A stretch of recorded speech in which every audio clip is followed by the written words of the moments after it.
Hello बच्चों, चलिए प्रश्न पढ़ते हैं। प्रश्न दिया है, एड्स किससे होता है?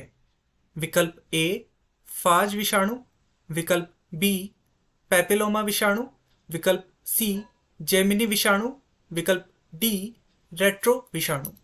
तो इस प्रश्न में जो हमसे मुख्य अवधारणा पूछी गई है, मुख्य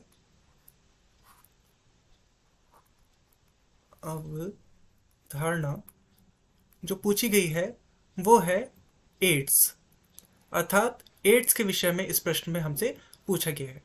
तो चलिए एड्स को समझते हैं। एड्स का पूरा नाम है एक्वायर्ड इम्यूनो डिफिशियंसी सिंड्रोम, अर्थात उपार्जित उपार्जित प्रतिरक्षी अपूर्णता सिंड्रोम, अर्थात एड्स एक प्रकार का सिंड्रोम है। इस प्रकार के सिंड्रोम में व्यक्ति के प्रतिरक्षा तंत्र, अर्थात ऐसा तंत्र जो बाह्य आक्रमणकारियों से, जीवाणु से, विषाणु से लड़ने का कार्य करता है, उस प्रतिरक्षा तंत्र की क्षमता में कमी आ जाती है। क्षमता में कमी आ जाती है। कमी। तो ऐसा व्यक्ति जिसे एड्स है, वह व्यक्ति सामान्य सर्दी जुकाम से भी अगर ग्रसित हो जाता है तो ऐसे में उसका इलाज करना, उसका उपचार करना बहुत अधिक कठिन होता है, केवल सामान्य सी बीमारियों में भी। तो चलिए देखते हैं एड्स के लक्षण क्या क्या होते हैं। तो एड्स के अपने कोई भी लक्षण नहीं होते हैं, परंतु एड्स से ग्रसित व्यक्ति में हैजा, थकान, बुखार होना,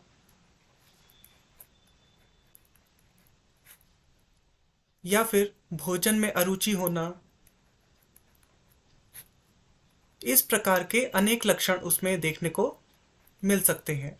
हालांकि एड्स के अपने कोई विशेष लक्षण नहीं है जिनसे हम पहचान सके कि इस व्यक्ति को केवल एड्स ही है, परंतु ये सारे लक्षण पहचान के तौर पर हम इस्तेमाल कर सकते हैं। तो अब हम जानते हैं एड्स का कारण क्या होता है। एड्स का कारण, तो एड्स एक विषाणु जनित रोग है, अर्थात ये एक विषाणु से होता है, और यह जिस विषाणु से होता है उसका नाम है HIV, अर्थात ह्यूमन इम्यूनो डेफिशिएंसी वायरस, यानी कि इसे बोलते हैं मानव प्रतिरक्षी अपूर्णता विषाणु। ये एक ऐसा विषाणु है जिसके पास RNA आनुवंशिक तत्व होता है, और जिन विषाणुओं के पास RNA आनुवंशिक तत्व होता है उन्हें हम बोलते हैं रेट्रो विषाणु। रेट्रो विषाणु। ये RNA तत्व व्यक्ति के कोशिकाओं में DNA की जगह RNA को स्थापित करता है।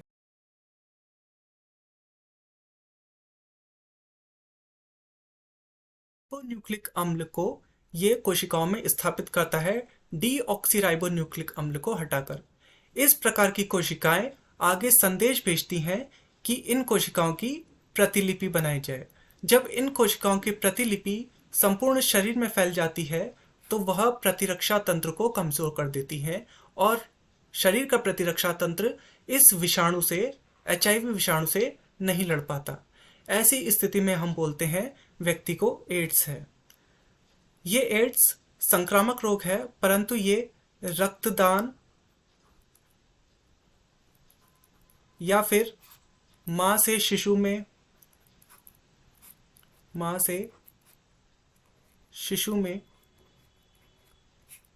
या फिर असुरक्षित यौन संबंधों के कारण फैलता है। परंतु यह छूने से नहीं फैलता। असुरक्षित यौन संबंध।